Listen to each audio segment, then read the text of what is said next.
सही समय की प्रतीक्षा करते रहना समय बर्बाद करना है, क्योंकि अच्छे काम के लिए हर समय सही समय है। सुप्रभात, मैं हूं प्रतिबिंब शर्मा, आपके साथ सबसे पहले नजर प्रमुख गतिविधियों पर। लोकसभा चुनाव के छठे चरण के लिए थमा प्रचार। 8 राज्य और केंद्र शासित प्रदेशों की 58 लोकसभा सीटों पर 25 मई को होगा मतदान। दिल्ली की सभी 7 सीटों पर भी वोटिंग। केंद्रीय मंत्री धर्मेंद्र प्रधान, मेनका गांधी, महबूबा मुफ्ती और मनोहर लाल खट्टर सहित 889 प्रत्याशी आजमा रहे हैं छठे चरण में अपनी किस्मत।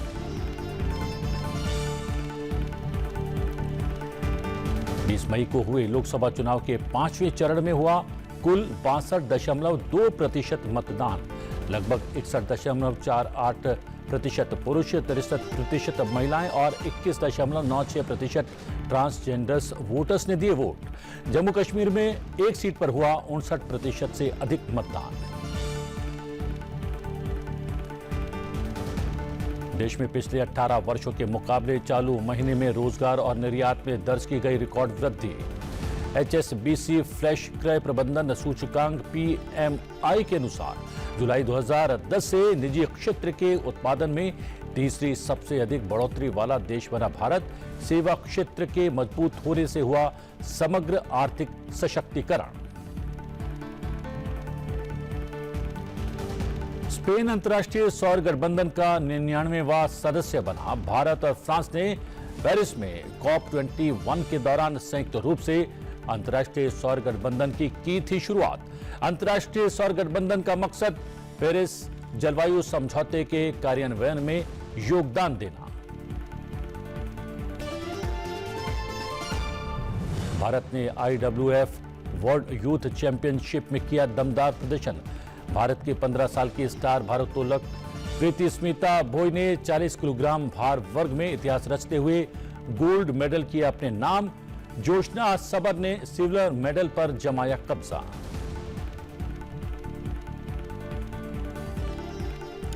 लोकसभा चुनाव के छठे चरण के लिए चुनाव प्रचार थम गया है। लोकसभा चुनाव के छठे चरण में 8 राज्यों और केंद्र शासित प्रदेशों की 58 लोकसभा सीटों पर कल यानी 25 मई को मतदान होगा। छठे चरण में 889 प्रत्याशियों के भाग्य का फैसला मतदाता करने वाले हैं। केंद्रीय मंत्री धर्मेंद्र प्रधान, मेनका गांधी, महबूबा मुफ्ती और मनोहर लाल खट्टर सहित 889 प्रत्याशी आजमा रहे हैं छठे चरण में अपनी किस्मत। हरियाणा में सबसे अधिक 223 और जम्मू कश्मीर में सबसे कम 20 प्रत्याशी अपनी किस्मत आजमा रहे हैं। छठे चरण में उत्तर प्रदेश की 14 लोकसभा सीटों पर मतदान होगा। बिहार की 8 सीटों पर मतदान होगा। दिल्ली की सभी 7 सीटों पर मतदान होने वाला है। छठे चरण में हरियाणा की सभी 10 लोकसभा सीटों पर वोट डाले जाएंगे। जम्मू कश्मीर की अनंतनाग राजौरी लोकसभा सीट पर पहले तीसरे चरण में चुनाव होना था, मगर मौसम की वजह से मतदान को छठे चरण में स्थगित कर दिया गया। वहां कल वोट डाले जाएंगे। झारखंड की 4 यानी गिरिडीह, धनबाद, रांची और जमशेदपुर लोकसभा सीट पर शनिवार को चुनाव होगा। छठे चरण में ओडिशा की 6 सीटों संबलपुर, क्योंझार, ढेंकानाल, कटक, पुरी, भुवनेश्वर लोकसभा सीट पर मतदान होगा। पश्चिम बंगाल की कुल 8 सीटों पर मतदान होगा, जिसमें तामलुक, कांथी, घाटल, झारग्राम, मेदिनीपुर, पुरुलिया, बंकुरा और बिष्णुपुर लोकसभा क्षेत्र शामिल हैं।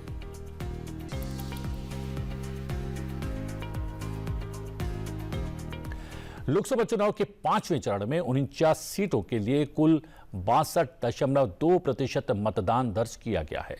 चुनाव आयोग ने गुरुवार को ये जानकारी उपलब्ध करवाई। आयोग द्वारा दी गई जानकारी के अनुसार 5वें चरण में 20 मई को 8 राज्यों और केंद्र शासित प्रदेशों की 49 सीटों पर कुल 62.2% मतदान दर्ज किया गया। इसमें 61.48% पुरुष, 63% महिलाओं और 21.96% थर्ड जेंडर मतदाताओं ने अपने मताधिकार का प्रयोग किया। 5वें चरण में बिहार में 56.76%, जम्मू कश्मीर में 59.10%, झारखंड में 63.21%, लद्दाख में 71.82%, महाराष्ट्र में 56.89%, ओडिशा में 73.50%, उत्तर प्रदेश में 58.02% और पश्चिम बंगाल में 78.45% मतदान दर्ज किया गया।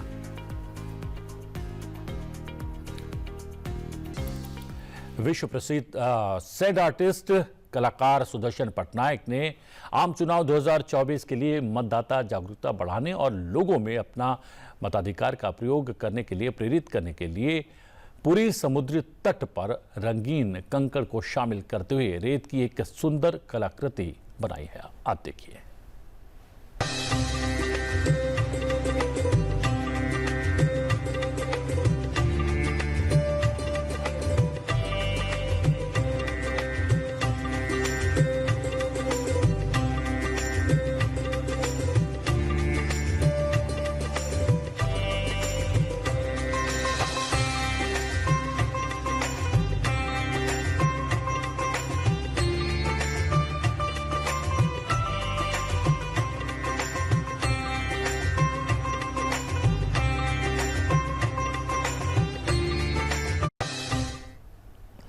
जी हां, पूरी है मतदान की तैयारी। अब है दिल्ली की बारी। जी हां, कल होने वाले मतदान के लिए दिल्ली भी पूरी तरह से तैयार है।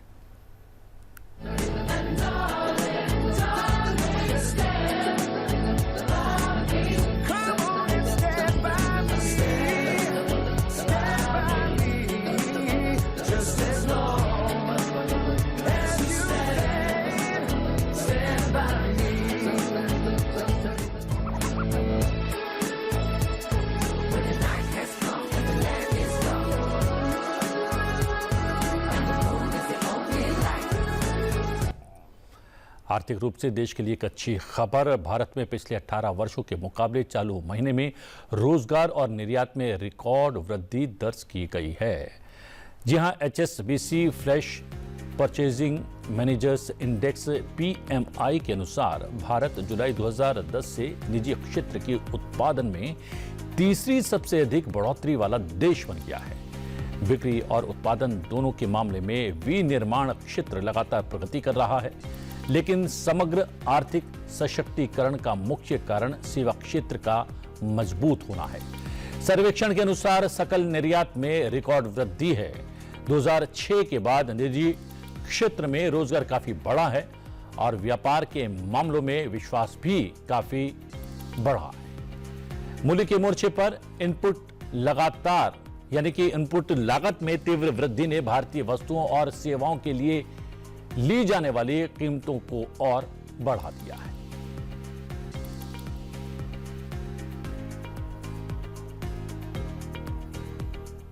स्पेन अंतर्राष्ट्रीय सौर गठबंधन का 99वां सदस्य बन गया है। विदेश मंत्रालय के प्रवक्ता रणधीर जायसवाल ने जानकारी देते हुए कहा कि स्पेन ने नई दिल्ली में डिपॉजिटरी के प्रमुख विदेश मंत्रालय के संयुक्त सचिव अभिषेक सिंह के साथ स्पेन के राजदूत जोस मारिया रिदाओ डेमीवेज की बैठक के दौरान अंतर्राष्ट्रीय सौर गठबंधन अनुसमर्थन दस्तावेज सौंप दिए।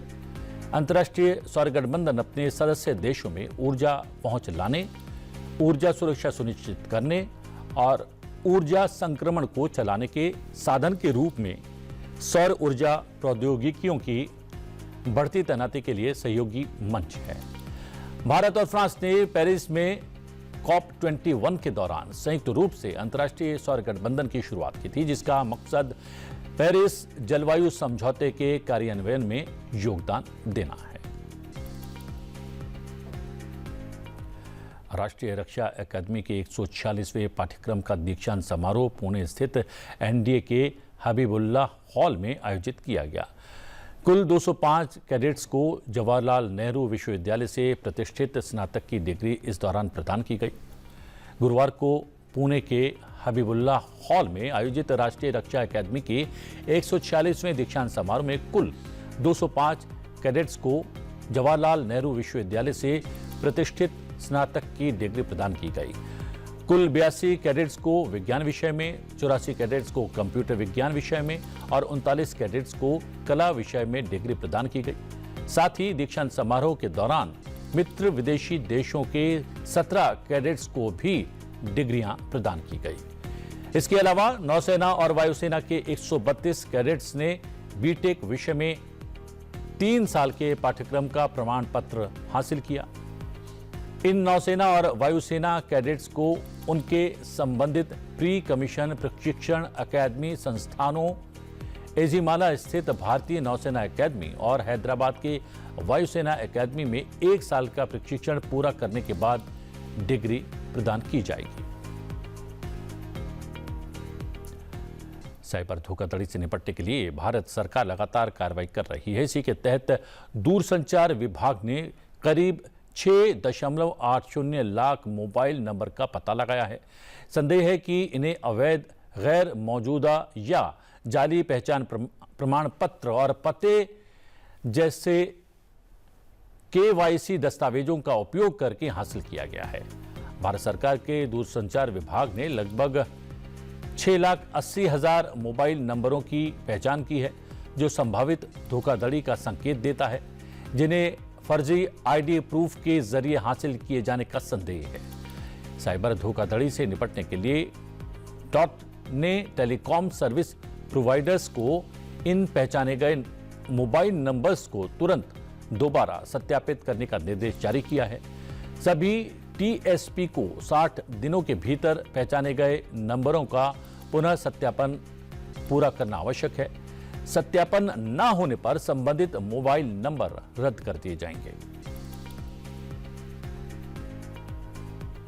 शेयर बाजार में गुरुवार को शानदार तेजी दर्ज की गई। निफ्टी वीकली एक्सपायरी के दिन बाजार में जबरदस्त जोश देखने को मिला। BSE सेंसेक्स और NSE निफ्टी दोनों ही सूचकांकों ने 1.6% से अधिक की छलांग लगाई और नए रिकॉर्ड के साथ बंद हुए।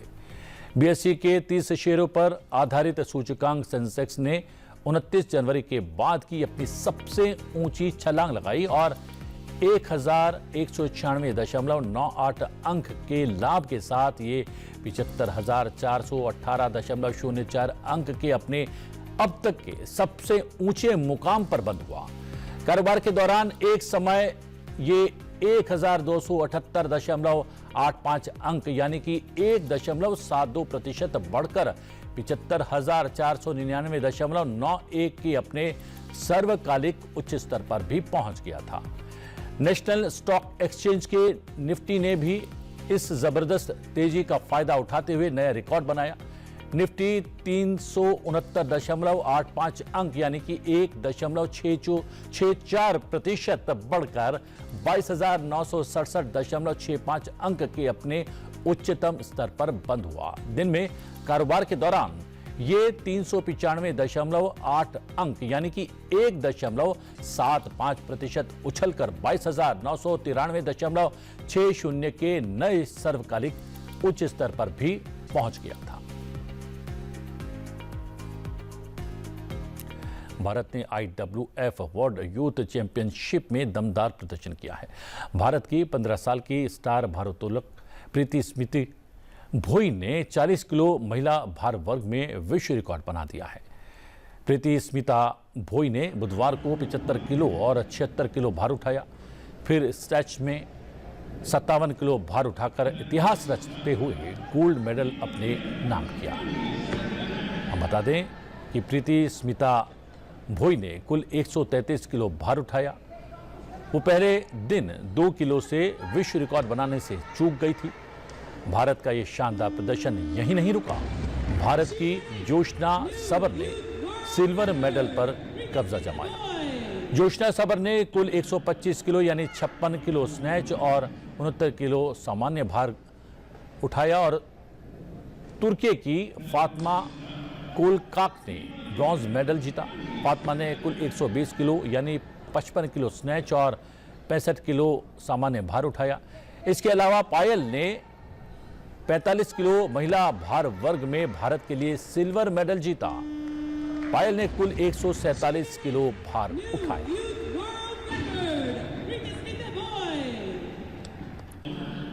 और अब बात कर लेते हैं मौसम की। देश के उत्तरी और मध्यवर्ती राज्यों में अगले कुछ दिन तक भीषण गर्मी जारी रहेगी।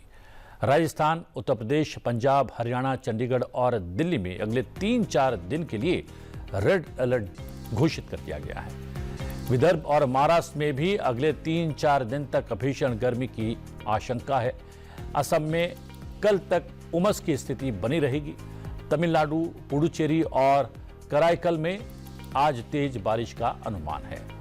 इस बीच दक्षिण पश्चिम मानसून बंगाल की खाड़ी के दक्षिण में अंडमान और निकोबार द्वीप समूह के कुछ और हिस्सों और अंडमान सागर में आगे बढ़ गया है। दिल्ली वासियों को कल भीषण गर्मी से थोड़ी राहत मिल पाएगी, लेकिन राजधानी में आज फिर गर्म हवाएं चलने का अनुमान है। दिल्ली में तापमान 32 से 44 डिग्री के बीच रहेगा। और बात करते हैं आज के दिन से जुड़े इतिहास की। आइए जानते हैं इतिहास में आज की तारीख से कौन सी बड़ी और महत्वपूर्ण घटनाएं जुड़ी हैं। 24 मई साल 1896 को अमर शहीद करतार सिंह सराभा का जन्म पंजाब प्रांत के लुधियाना में हुआ। वो एक महान क्रांतिकारी थे। 16 साल की उम्र में करतार सिंह अमेरिका चले गए। वहां उनकी मुलाकात लाला हरदयाल से हुई और वो Hindustan Association of the Pacific Coast के सदस्य बन गए। इस संगठन का मकसद था अंग्रेजों के खिलाफ सशस्त्र विद्रोह से पहले कलम को हथियार बनाना। संगठन के विचारों को दुनिया भर में फैलाने के लिए एक पत्रिका निकाली गई। इसका नाम था गदर पत्रिका। गदर को अधिक से अधिक प्रचारित करने के लिए इसे गुरुमुखी, गुजराती, बंगाली, पश्तो समेत कई भाषाओं में प्रकाशित किया गया। गदर के पंजाबी संस्करण के लिए करतार सिंह ने जिम्मेदारी उठाई। उन्होंने अपनी पढ़ाई बीच में ही छोड़ दी और गदर पत्रिका के प्रचार प्रसार में लग गए।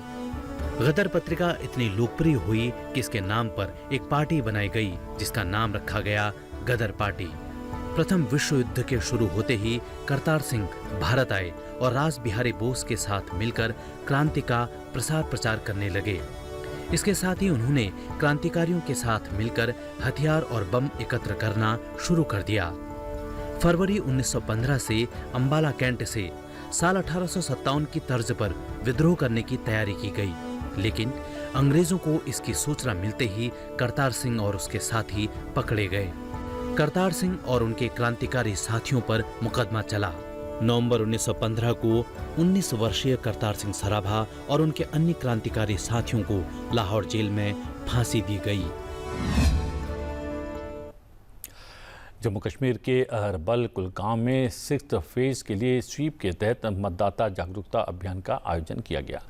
चलते चलते आपको छोड़े जाते हैं इस अभियान से जुड़े इस खास वीडियो के साथ। मुझे दीजिए आज्ञा, लेकिन बने रहिए संसद टीवी के साथ। नमस्कार।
बहुत बढ़िया, बहुत शुक्रिया।